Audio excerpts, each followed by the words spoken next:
En las primeras horas de la mañana del 11 de noviembre de 1918, el mando alemán se vio obligado a firmar una rendición en un vagón de tren. Así terminó la Primera Guerra Mundial. El mundo confiaba en que ahora llegaría la paz. La frase «la guerra que pondría fin a todas las guerras» representaba la esperanza de cada ser humano que deseaba hacer de esa fórmula una realidad.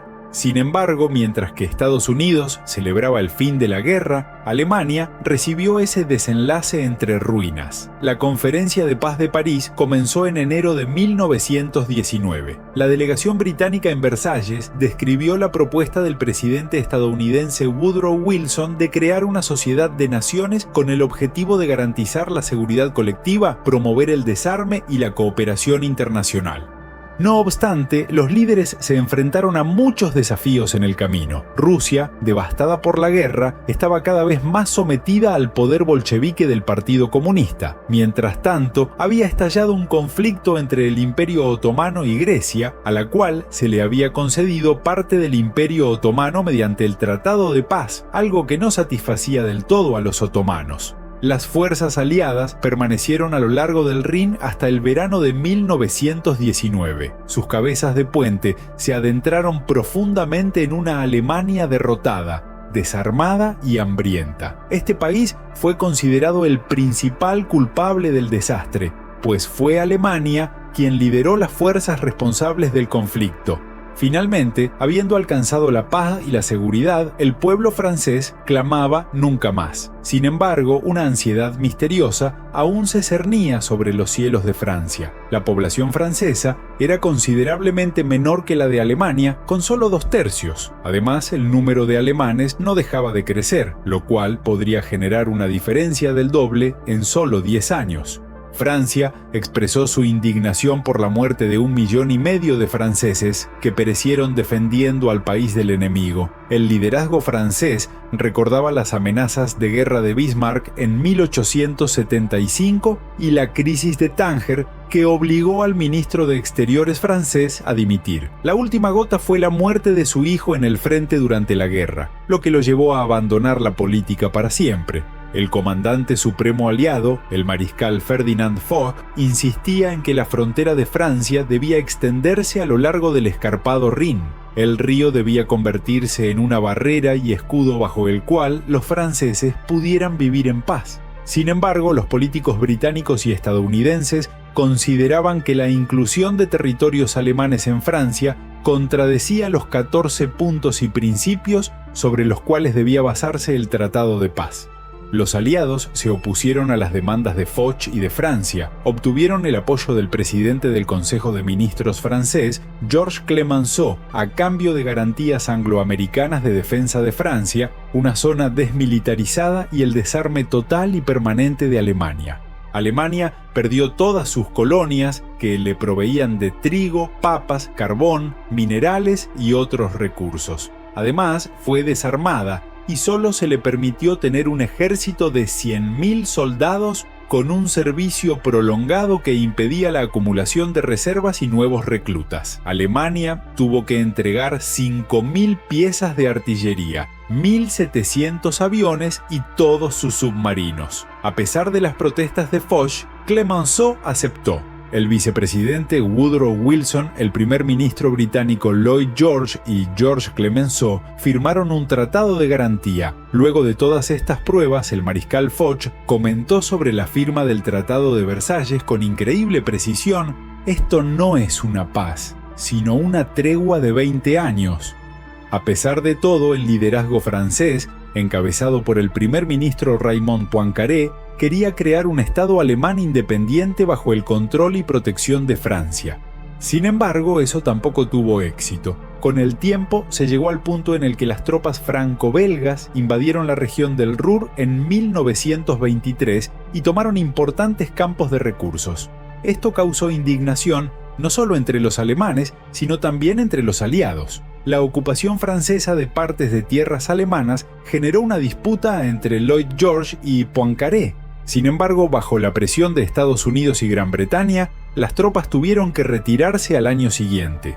Aunque la Segunda Guerra Mundial comenzó oficialmente en 1939, fue la consecuencia de una serie de conflictos locales que se desarrollaban en Europa.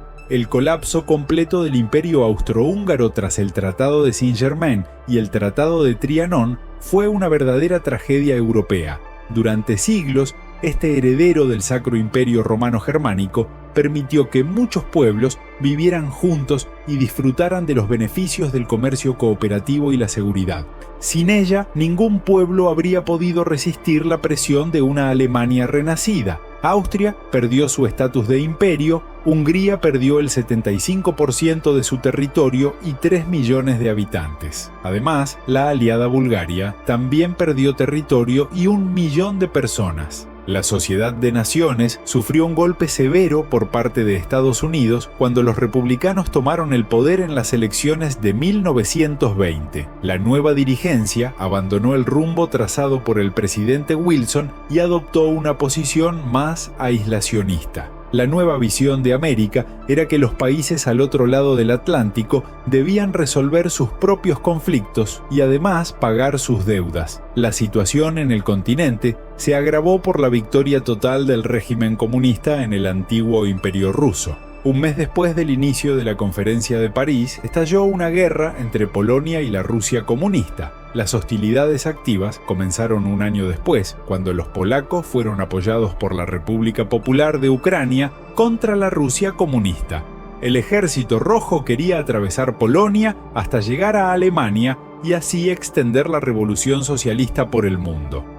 Alemania e Italia estuvieron cerca de caer víctimas de los planes y la propaganda comunista. En esta guerra tuvo lugar la última gran batalla de caballería de la historia. Cerca de 20.000 jinetes murieron entonces. Las pérdidas totales fueron de unos 120.000 muertos y aún más heridos. Con el tiempo, la iniciativa en el frente pasó al lado de Polonia, por lo que el primer líder de la URSS, Lenin, decidió firmar la paz. En marzo de 1921 se firmó el Tratado de Riga. Letonia obtuvo su independencia. Ucrania y Bielorrusia pasaron a formar parte de la URSS. Al año siguiente, la victoria final de los bolcheviques puso fin a la guerra civil en la URSS, conflicto que costó la vida a 7 millones de personas. 4 veces más que las pérdidas del Imperio ruso durante la Primera Guerra Mundial. El comunismo todavía se extendía parcialmente por el mundo. China comenzó a formar su propio partido comunista y Hungría fue puesta temporalmente bajo el mando del dictador comunista Béla Kun. En la Conferencia de Washington de 1921, los aliados propusieron el desarme naval. Como resultado, Inglaterra y Estados Unidos comenzaron a hundir sus acorazados y desmantelar bases militares. Esta decisión extraña se tomó bajo la tesis de que no solo los perdedores, sino también los ganadores debían renunciar a las armas. Por esta razón, Francia fue criticada por mantener su ejército basado en el servicio militar obligatorio. La relación entre Estados Unidos y el Reino Unido no era sencilla. Su cooperación se veía dificultada por la alianza británico-japonesa que finalmente fue anulada. Japón se llevó una impresión desagradable. Los británicos y los estados occidentales le dieron en esencia una bofetada diplomática. Este fue el primer eslabón perdido en el mantenimiento de la paz mundial. Adolf Hitler agitaba a los soldados propagando el odio hacia los comunistas y los judíos, a quienes culpaba por la derrota de Alemania. Mientras tanto, su futuro aliado Benito Mussolini proponía a Italia una nueva forma de gobierno que salvaría al pueblo italiano del comunismo y garantizaría la dictadura de Mussolini. Al mismo tiempo, la guerra greco-turca terminó con una victoria total para los otomanos, liderados por Mustafa Kemal Atatürk, quien proclamó la República de Turquía al año siguiente y se convirtió en su primer presidente. Estados Unidos proporcionó financiación a toda Europa, incluida Alemania. Sin embargo, en respuesta se exigieron reparaciones de guerra y Alemania quedó bajo constante supervisión. La única consecuencia de estas acciones fue un creciente sentimiento de enemistad. Alemania solo pudo pagar reparaciones gracias a nuevos préstamos de Estados Unidos que proporcionó alrededor de 2.000 millones, de los cuales 1.500 millones vinieron de Estados Unidos y unos 500 millones de depositantes británicos. Esto le permitió a Alemania eliminar rápidamente parte de la destrucción gracias a estos préstamos. A finales de los años 20, Estados Unidos recibió solo una quinta parte de lo que había entregado, y entonces comenzó una serie de coincidencias desafortunadas, producto de la avaricia y las ambiciones imperiales.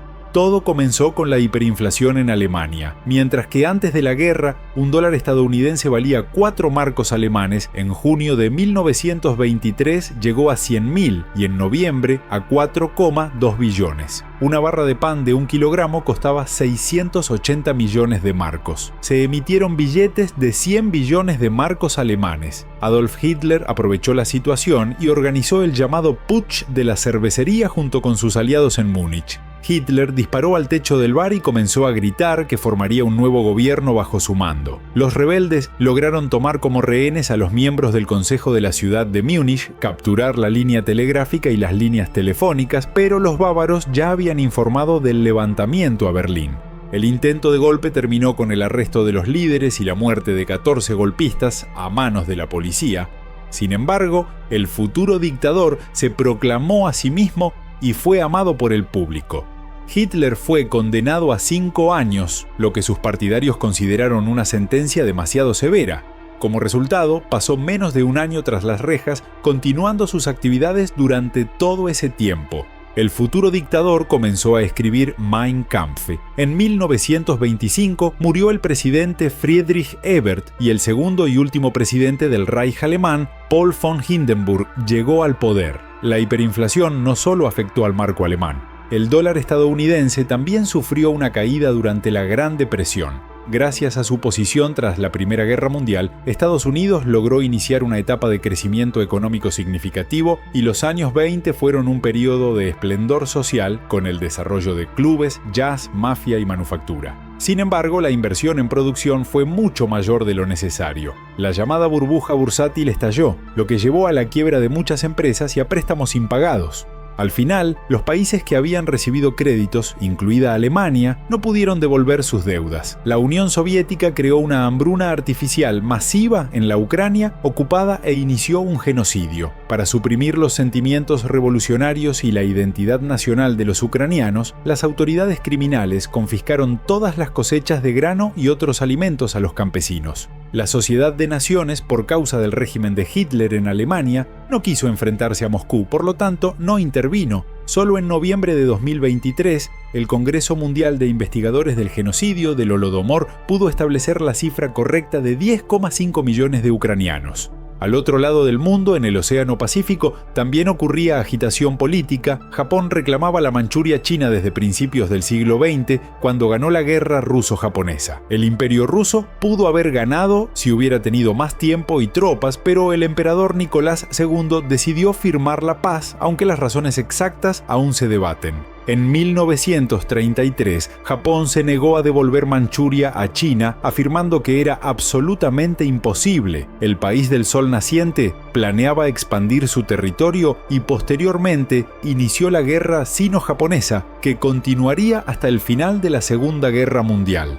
Además, el imperio japonés se retiró de la Sociedad de Naciones, negándose así a fortalecer la seguridad colectiva. La ocupación japonesa de territorios en Manchuria demostró que las consecuencias de violar las reglas de la sociedad eran mínimas. Poco después, al ignorar el conflicto manchuriano, la Sociedad de Naciones prácticamente ignoró también la crisis de Abisinia. Las relaciones entre Etiopía e Italia se deterioraron y como resultado se produjeron varias provocaciones de ambos lados. La Sociedad de Naciones votó por sanciones económicas contra Italia, pero no fueron plenamente aplicadas, por lo que resultaron prácticamente inútiles. Reino Unido y Francia incluso ofrecieron entregar a Italia 2/3 de Etiopía, pero ni siquiera eso satisfizo a la dictadura. Italia se retiró de la Sociedad de Naciones y finalmente anexó y ocupó Abisinia 2 años después, tras ganar la Segunda Guerra Italo-Etíope. Durante la guerra, los civiles fueron blanco de la artillería y la aviación italiana. Italia utilizó gas venenoso, aunque Mussolini negó haberlo usado contra civiles. La destrucción de civiles se convirtió en la norma para los italianos. El gobernante de Etiopía, Haile Selassie, dejó el país y fue a Europa. Allí lanzó una advertencia a la Sociedad de Naciones. Les dijo: «Hoy soy yo, mañana serán ustedes». Haile Selassie finalmente regresaría solemnemente a la capital del país durante la Segunda Guerra Mundial. Pero el conflicto con Italia no terminaría oficialmente hasta 2 años después de la conclusión del conflicto mundial. Hasta entonces, Europa solo observaba. Mientras Italia expandía sus territorios en Etiopía, estallaban disturbios en la vecina España. En 1936, España fue sacudida por la guerra civil entre republicanos y nacionalistas, que duraría hasta el estallido de la Segunda Guerra Mundial. Las razones eran las mismas. El deseo de los principales líderes políticos de imponer fascismo o comunismo, el aumento de precios de los alimentos, la exportación de capitales por parte de las autoridades y el desempleo. Tras la muerte del primer líder de los rebeldes, el mando pasó al futuro dictador Francisco Franco. El Partido Comunista de España creció de 20.000 a 300.000 miembros. Los nacionalistas fueron ayudados por Italia y el Tercer Reich, mientras que los republicanos contaron con el apoyo de la URSS. En apenas 3 años, los rebeldes lograron capturar todo el país. La Unión Soviética finalmente dejó de apoyar a los republicanos, pero Franco, por motivos religiosos, deterioró las relaciones con Alemania e Italia, por lo que invitó a la Legión Cóndor alemana a retirarse del país. La Guerra Civil Española dejó al menos 500.000 de muertos en ambos bandos y 450.000 refugiados. Franco dijo a los españoles que la guerra había terminado, pero esas eran solo sus palabras. Incluso antes del ataque a Etiopía, el Tercer Reich ya intentaba organizar el Anschluss con Austria. El Reino Unido y Francia se encogieron de hombros, aunque Benito Mussolini reaccionó con firmeza y movilizó 4 divisiones para acudir en ayuda de Austria. Hitler aún no tenía suficiente poder para declarar la guerra a Italia, así que no envió tropas a Austria, y sin el apoyo del Reich, el golpe de Estado fracasó. Solo el conflicto de Italia con Etiopía logró unir a los dictadores. En la primavera de 1938, durante la guerra en España, el Tercer Reich inició la anexión del Anschluss con Austria, a pesar del Protocolo de Ginebra, que prohibía incluso la unificación económica con Austria. Esta vez, tras negociaciones y ultimátums, Hitler ordenó a sus tropas lanzar la Operación Otto y ocupar Austria. Incluso viajó personalmente a Viena. Al presenciar fallos en el tráfico causados por sus tanques, el dictador ordenó reforzar su maquinaria de guerra, algo que jugaría un papel clave en el futuro. La reacción del mundo ante la ocupación de Austria fue nula. Los países comenzaron a preparar a su población, su industria y su economía para una nueva guerra. El mundo empezaba a comprender qué significaba realmente una guerra moderna. El poder fue tomado por Hitler, Mussolini, Stalin, y las tendencias imperialistas del emperador japonés Hirohito se hicieron evidentes ya en octubre de 1938. El Reich ocupó los Sudetes, y al año siguiente, tras el pacto Ribbentrop-Molotov, el Tercer Reich y la URSS atacaron conjuntamente a Polonia, iniciando oficialmente la Segunda Guerra Mundial, una guerra que lo cambiaría todo. Los dictadores Adolf Hitler y Benito Mussolini no vivieron para ver el final del conflicto. El presidente Franklin Roosevelt y el primer ministro británico Neville Chamberlain murieron durante la guerra y su sucesor, Winston Churchill, acabó dimitiendo. El mundo aprendió lo que es un bombardeo nuclear. La Sociedad de Naciones se autodestruyó y fue sustituida por la Organización de las Naciones Unidas. La Segunda Guerra Mundial cambió profundamente el mundo y dejó cicatrices que aún siguen recordándonos su horror. Solo después de eso, el lema "nunca más" quedó verdaderamente grabado en el corazón de la humanidad.